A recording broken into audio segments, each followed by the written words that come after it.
This is CGTN, China Global Television Network.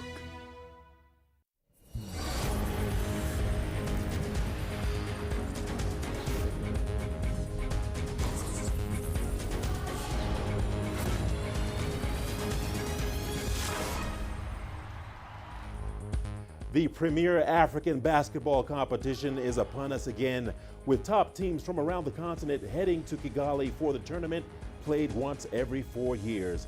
The AfroBasket tournament will provide a platform for redemption for teams that did not qualify for the just concluded Olympic Games in Tokyo.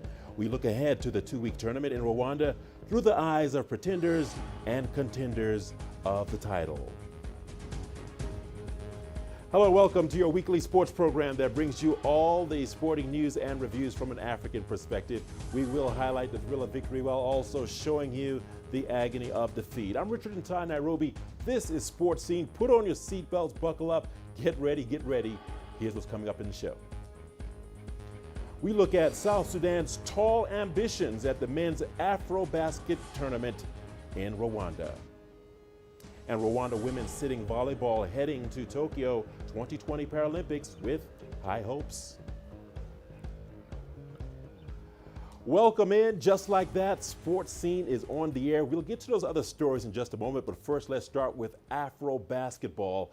In just 3 days' time, Africa's premier basketball tournament, the AfroBasket, will kick off in the Rwandan capital, Kigali. 16 top nations from around Africa will take part in the two-week competition.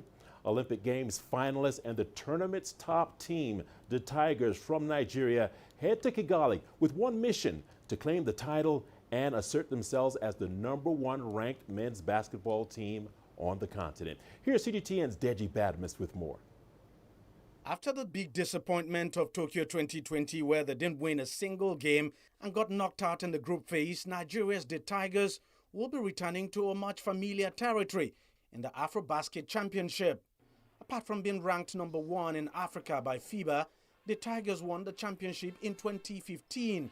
The team will be seeking to repeat the feat in Rwanda, and the player who led the team to the 2015 championship thinks it's possible. Oh, nobody can match us with this talent in Africa. So there's no doubt. If we go with this crop of players to AfroBasket, there's no doubt. I mean, we're going to win AfroBasket. I can tell you with a fact. Nigeria is blessed with an abundance of basketball talents, both at home and abroad. Most of the players that make up the Tigers play in the NBA and the American College Basketball League. One of the star players of the team to watch is Jordan Nwora, an NBA champion with the Milwaukee Bucks and the most outstanding player of the Tigers at the Tokyo Olympics. But some basketball analysts say some players who did not make it to Japan need to be brought back. I think Alfaru Kaminu coming back, Ben Uzo, Stan Okoye, will be great additions, and Mike Eric into whatever it is that we have now. We have a couple of players that should not be on that team to AfroBasket. I won't want to mention any names, but it's easy to fix them in once these names are called. You can fix them into the squad, and the teams the players that will be going out.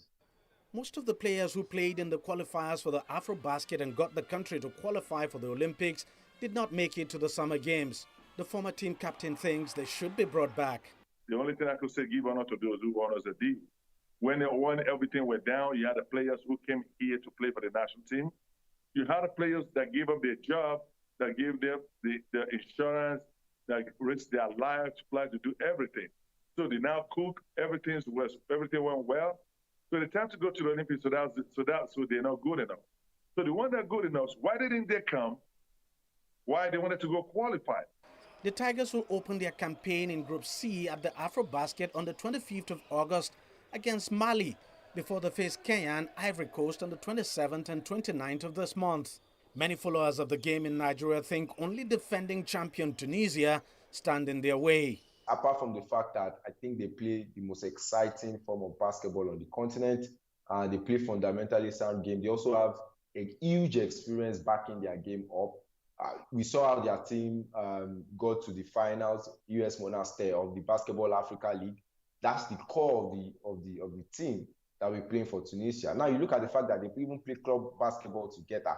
That's how much synergy and chemistry they have, and that will be an addition to the style of game in which they play. Winning the AfroBasket will certainly be some kind of redemption for the Tigers following their underwhelming showing in Tokyo. Deji Badmos, CGTN, Lagos, Nigeria. Meanwhile, the second-ranked side in Africa has all the intention of claiming the AfroBasket title and in Rwanda claimed the top spot. Tunisia heads to the tournament as one of the favorites, and the team has sounded an early warning to their rivals. CGTN's Adnan Shawashi has been speaking to the team. Let's take a closer look. Dirk Bormann, the Tunisia basketball team head coach, said that the national squad will face strong African squads in the AfroBasket. So I think we are one of the teams that has a chance, but a lot of things have to go right. We have to stay healthy. We have to play well in the big games, make big shots, make big plays. In a 10-day tournament, anything can happen. Dozens of new players have joined the national team's training in the coastal city of Sousse. The final list will be made public after the end of the closed training camp. We'll give our best in the tournament. The whole group is concerned and aware of this huge responsibility. The coach is preparing the team on the technical and physical levels.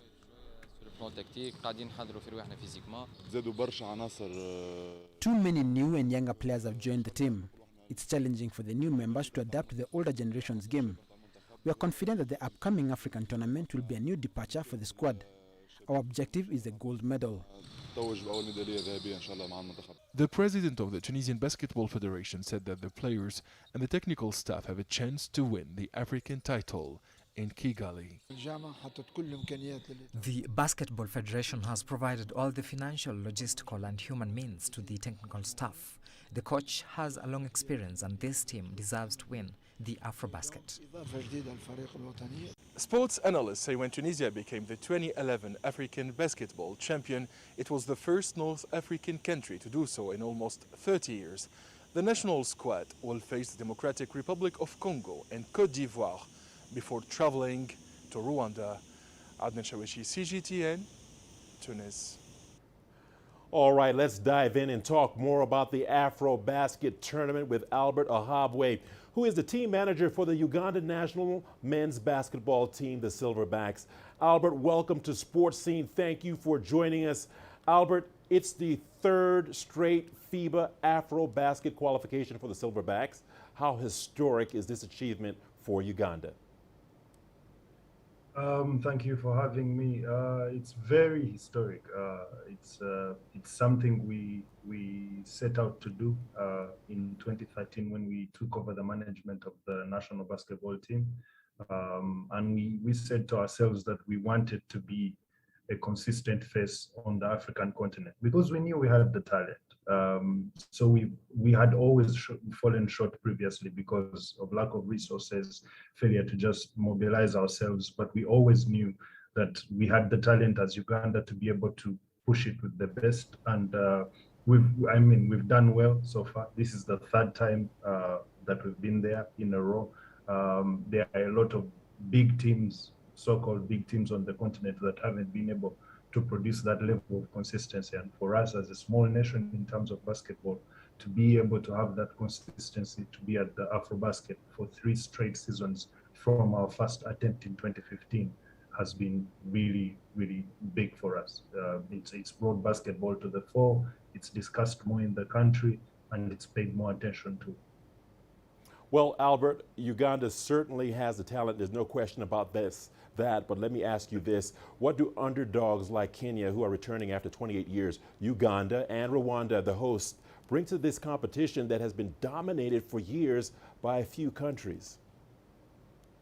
I actually always find the tag underdog very interesting. I like it in terms of if you're going into a competition and someone calls you an underdog, that means they probably underestimate you, so they don't know what's coming at them. I don't see ourselves as underdogs in terms of talent because over the 6 years that we've been at the AfroBasket conversation, over the 8 years that I've been part of management of the national basketball program, we have proved that we have some of the better talent in the continent. We are an underdog as in terms of resources, logistics, facilities. We don't have an international standard facility, for example, like the one Rwanda has, or Senegal, Dakar, or Tunisia and Egypt and the like. But in terms of talent, we feel like we've passed the tag of underdog. But I understand when someone would call us an underdog because of things like resources and facilities and the history of the game. There are countries that are more storied than us. You could go Senegal, Nigeria, Angola.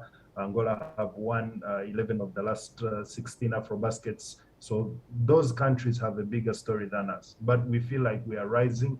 For most people who don't know, Uganda has 85% of Uganda's population is under the age of 35. So we have the youth of the continent. That means a lot for our basketball. That means a lot for all our other sport. And that means we are a country that's ripe for sports talent getting to the fore. You've seen what our athletics, what our athletes have been doing in the Olympics, what they've been doing all over the place. So we have a lot of talent. We know it can rise us out of the title of the underdog. But for us, for countries like Kenya, Rwanda that you've been talking about, I think this is a tournament of the underdog.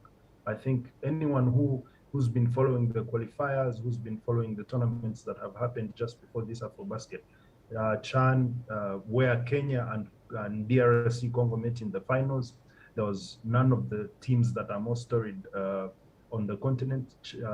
Kenya, an underdog, and DRC met in the finals. This is a Kenya that is listed among some of the underdogs in the power rankings for this tournament we're going to. So the underdogs are rising. This is, I can tell you, this is the year of the underdog. In the teams that are not so heralded at the AfroBasket, you'll probably hear 2 or 3 teams get into the knockout stages. We intend to be one of those teams. All right, I hear you loud and clear. The year of the underdog, significant and important statements there. Albert, thank you so much for lending your wisdom to this conversation. Let's move along. Kenya will feature at the forthcoming FIBA AfroBasket in Rwanda for the first time in 28 years.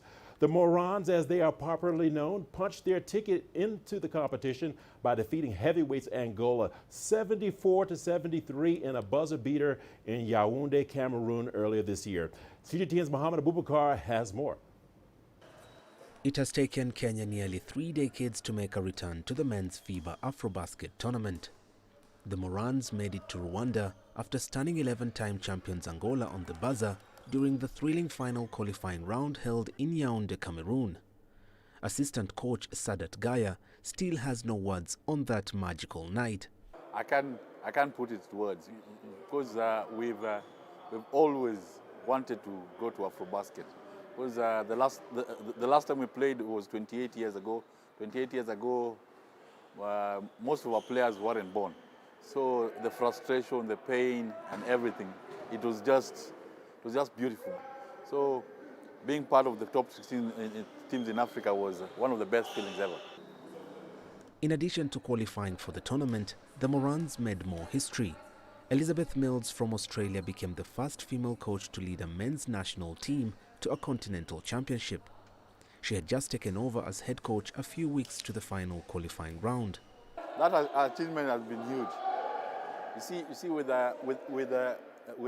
coach, it's what she brings, because there is that perception that a lady cannot coach men's, those kind of things. But at least she demystified the perception that even ladies can also coach men's team to success, which it has been amazing. The Morans hope qualifying for the AfroBasket will stimulate the development of men's basketball in Kenya. Their aim is to inspire more youth to take up the sport through the exposure playing at the continental showpiece will generate. I think it's going to be huge. One, because we are not known for basketball, and it's been a while. We are known for athletics. So even when we made that buzzer beater and beating Angola, one of the best teams in Africa, it caught a lot of people by surprise, but not us, because we know what we have. So we hope to, bring that light back to the game, and just give kids something else to look up to. Kenya has been drawn alongside African heavyweights Nigeria, Cote d'Ivoire and Mali in Group C. The team hopes to bring the fight to Rwanda despite being the underdogs. We are trying to establish ourselves as a basketball powerhouse as well. So it's only best we go against the best. So we're really looking forward. Everybody in our group is just as strong. So the ultimate goal is to win it, and we believe we can. We believe we can. We have all the talent, and at the end of the day, it's 5-on-5 on the floor. So we've prepared, and we're not just saying this just out of sheer wish. Or we've prepared, and we've shown that we can play at this level. The 2021 AfroBasket will officially tip off on the 24th of August at the Kigali Arena, and Kenya will start her campaign against Cote d'Ivoire a day later. Mohamed Abubakar, CGTN. Well, the action continues on Sports Scene. Here's a look at what's ahead.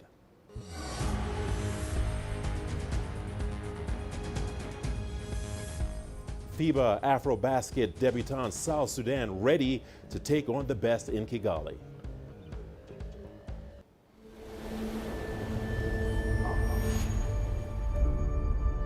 How would you create your legend? On the fields, on the tracks, in the arenas of Africa. Were you born to be a player? Could this moment be yours?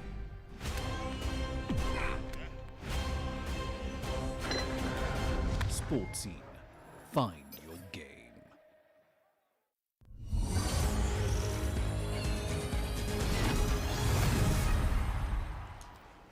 Welcome back to Sports Scene. Thanks for sticking with us. South Sudan's men's basketball team has had a rough period of preparations for the AfroBasketball tournament in Rwanda. Lack of resources and facilities back in Juba has impacted the team's preparations for the tournament, but they are hoping to rise above the challenges in Kigali. CGTN's Patrick Oyet reports.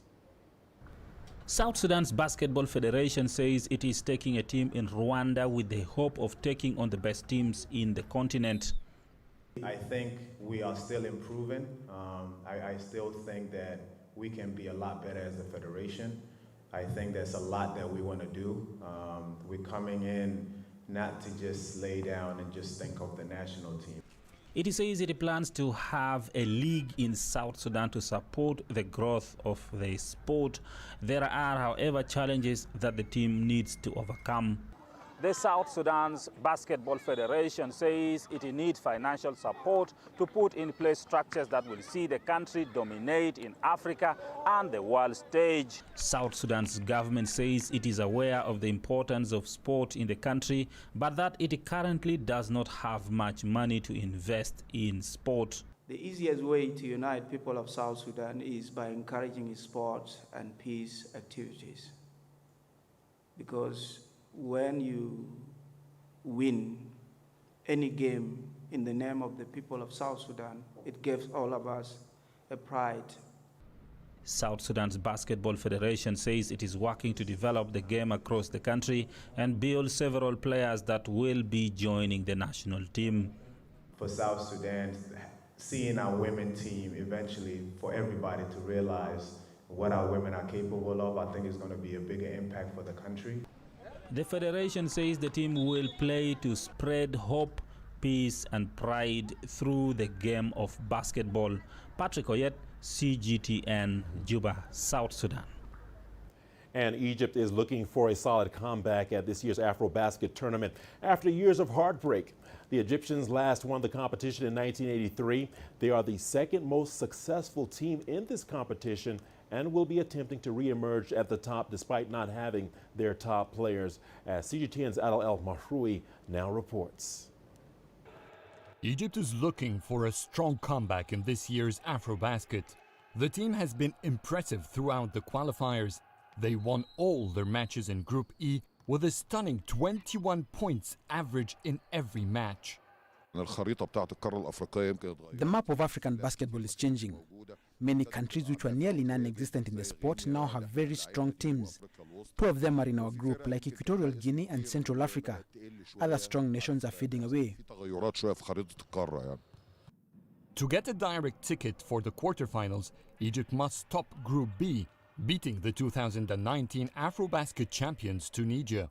But the team's veteran coach Ahmed Mar'i says they stumbled on their preparations road for the competition. I would have loved to play against African teams. They have a different style of playing compared to Asians. There is strength, speed, and they sometimes don't follow a systematic approach. Our players should have gotten acquainted to this improvised style. Unfortunately, they didn't have a chance to do so. Egypt's most outstanding athletes are NBA player Ahmed Nader, Anas Mahmoud, who's been recently drafted in the US competition, Mohab Yasser, who made it to the 2020 FIBA Under-18 Championship All-Star team, and Asim Marai, the coach's son and an international player in Korea. Unfortunately, all of those remarkably experienced players will not play with the Egyptian team this year. We will exert our utmost effort to lead the group. This will save us from playing an additional match for the quarterfinal set. We can then rest more and prepare more. We are one of the youngest teams in Africa. Most of us are from 18 years to the first 20s. The oldest two are 31 and 29. In such competitions, of course, we need experienced players. Egypt ranks 6th on Africa's basketball nations list and the 60th globally.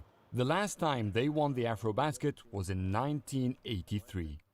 With 17 medals on record, Egypt is the second most awarded nation after Angola, which has been dominating the competition, winning 11 titles in the past 30 years.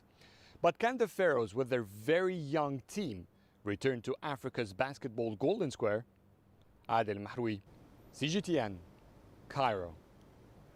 All right, let's keep it going with Sports Scene. Much more after the break. Don't go away. Here's what's ahead.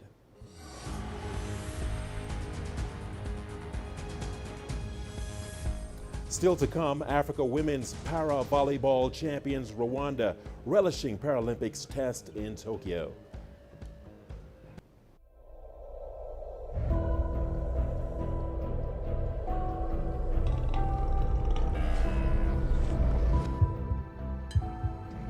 Taken me completely out of my depth, but at the same time it's exciting. It's new, it's different, it's a challenge. It's really exciting.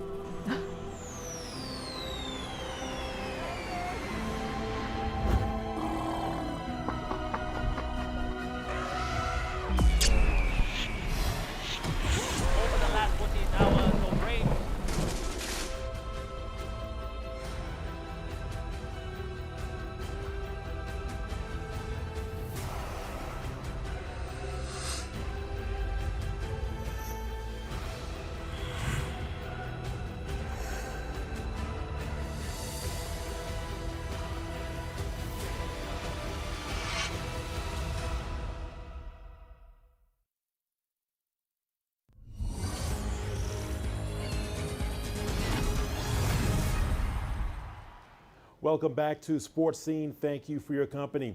Rwanda will be Africa's only representative in women's sitting volleyball at the Tokyo 2020 Paralympics later this month. The continental champions have endured a tough year after the games were postponed due to the global pandemic, but are still relishing the test in Japan. CGTN's Mohammed Abubakar reports. This Rwanda women's sitting volleyball team is set to make a second successive Paralympics appearance at the postponed Tokyo 2020 Games. The African champions, however, have had to endure a tough year when the global pandemic hit Rwanda in April last year. The team couldn't train together for nearly 12 months due to the country's lockdown on sporting activity. 1 year without training, 1 year without meeting and prayer. Just stay at home, pray at home, and our heart was very broken. Since May this year, the team has managed to train together once every fortnight. Most of their preparations for Tokyo has been through individual training. We trained 3 days in the week, and we send the training video in the group. We have a group with our coach, and he put everything you can do at home, and every prayer is supposed to do the training 3 days in the week. It has been a very challenging period for us, but that was a problem for a worldwide problem. So we tried to adapt. They were obliged. They tried to train from their home, and I think what I've seen after this period, it helped them. The pandemic also took a mental toll on the team, who found it difficult to cope with the new normal. It was very hard to me, even to the team. Sometimes I take time at home and cry, thinking about we are not going to Tokyo, we have a ticket, our team is the first one in Africa. Every time thinking about we are not going. What will be your emotions the day you finally board that plane that's heading to Tokyo? Oh, I can't explain how I will feeling. I think it's a big dream to me, or to the team. It's a big dream. I can't imagine how I will feel, how I will like. It will be a good day in my life. The team will be Africa's only representatives, and their captain is relishing the opportunity to showcase their talent at the biggest stage.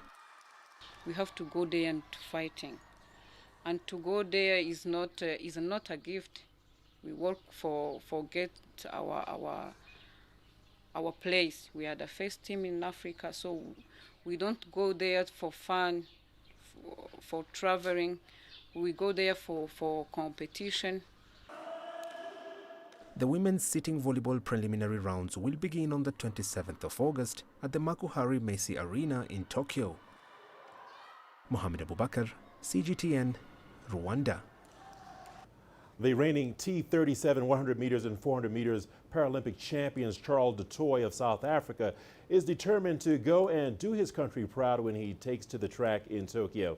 The 28-year-old will have to be at his best to emulate his performance in Rio, but is confident he can rise to the occasion once again. CGTN CS Duplessis has more. The 28-year-old double Paralympic champion is raring to go ahead of the 2020 Paralympics in Tokyo. The postponement of the event has been frustrating, but it has made Charles Nta appreciate what a privilege it is to be able to compete at the sporting showpiece. It's a gift just to go to Tokyo and to be a part of this team, especially having COVID a month ago. My prize is already there of just being a Paralympian and representing South Africa at the Games. So hopefully the Games can be a huge surprise for me. No matter what the results is, I really want to go out and enjoy every second of this Games.